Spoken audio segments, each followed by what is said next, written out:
जय श्री राम। नमस्कार दोस्तों, स्वागत है आपका अपने YouTube चैनल पूजा और उपाय में। दोस्तों, इस वीडियो में सकट चौथ व्रत में घर घर सुनी जाने वाली एक व्रत कथा आपको पढ़कर सुनाने वाले हैं, क्योंकि व्रत कथा सुने बिना जो है सकट चौथ का व्रत अधूरा माना जाता है, इसलिए आपको कथा ज़रूर सुननी चाहिए। सकट चौथ से जुड़ी हुई कई कथाएँ हैं जो घर घर में प्रचलित है। उनमें से सबसे फेमस है देवरानी और जेठानी की कथा।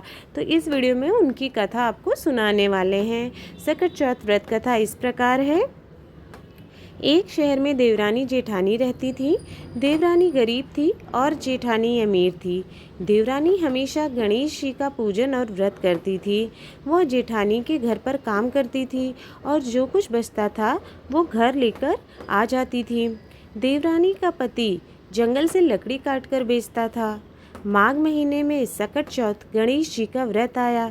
देवरानी ने रखा। उसके पास पैसे नहीं थे, इसलिए उसने तिल व गुड़ लाकर तिलकुट्टा बनाया।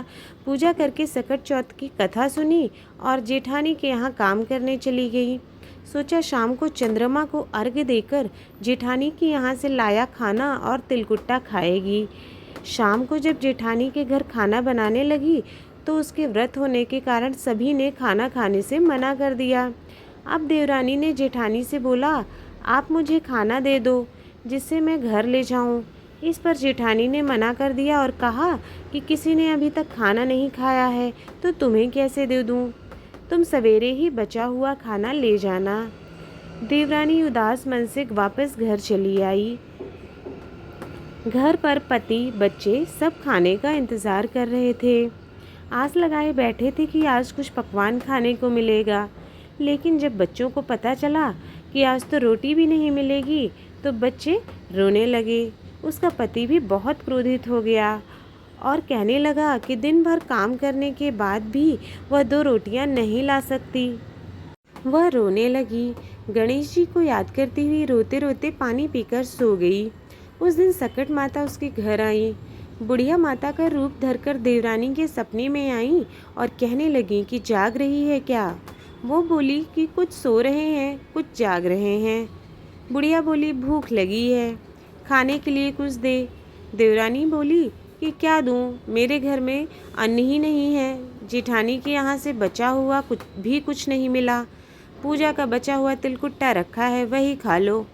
सकट माता ने तिलकुट खाया और उसके बाद कहने लगी, शौच लगी है, कहाँ निमटे। देवरानी, यहाँ खाली झोपड़ी पड़ी है, अब कहीं भी जा सकती हो, जहाँ इच्छा हो वहाँ निमट लो। फिर सकट माता बोली, अब कहाँ पोंछूं? अब देवरानी बोली कि मेरी साड़ी से ही पोंछ लो। देवरानी जब सुबह उठी तो यह देखकर हैरान रह गई कि पूरा घर हीरों और मोतियों से जगमगा उठा है। उस दिन देवरानी जेठानी के काम करने नहीं गई। वहाँ पर जेठानी ने इंतज़ार किया और कुछ देर तो राह देखी, फिर बच्चों को बुलाने भेज दिया। जेठानी ने सोचा कल खाना नहीं दिया था, इसलिए शायद देवरानी बुरा मान गई होगी। बच्चे बुलाने गए। देवरानी ने कहा कि बेटा, बहुत दिन तुम्हारे यहाँ काम कर लिया, अब थोड़ी देर में आएंगे। बच्चों ने घर जाकर कहा कि माँ, चाची का तो पूरा घर हीरों और मोतियों से जगमगा उठा है। जेठानी दौड़कर देवरानी के पास आई और पूछा कि यह सब कैसे हो गया। देवरानी ने रात को सपने में उसके साथ जो कुछ भी हुआ था वह कह डाला। उसने भी वैसा ही करने की सोची। जेठानी ने भी सकट चौथ के दिन अगली बार तिलकुट्टा बनाया। रात को सकट माता उसके भी सपने में आई और बोली, भूख लगी है, मैं क्या खाऊं? जेठानी ने कहा कि आपके लिए छींके में रखा है फल और मेवे रखे हैं, जो भी चाहे खा लो। सकट माता बोली कि अब निमटे कहाँ? जेठानी बोली, मेरे इस महल में कहीं भी निपट लो। फिर उन्होंने बोला कि अब पोंछूं कहाँ? जेठानी बोली कि कहीं भी पोंछ लो। सुबह जब जेठानी उठी तो घर में बदबू और गंदगी के अलावा कुछ भी नहीं था।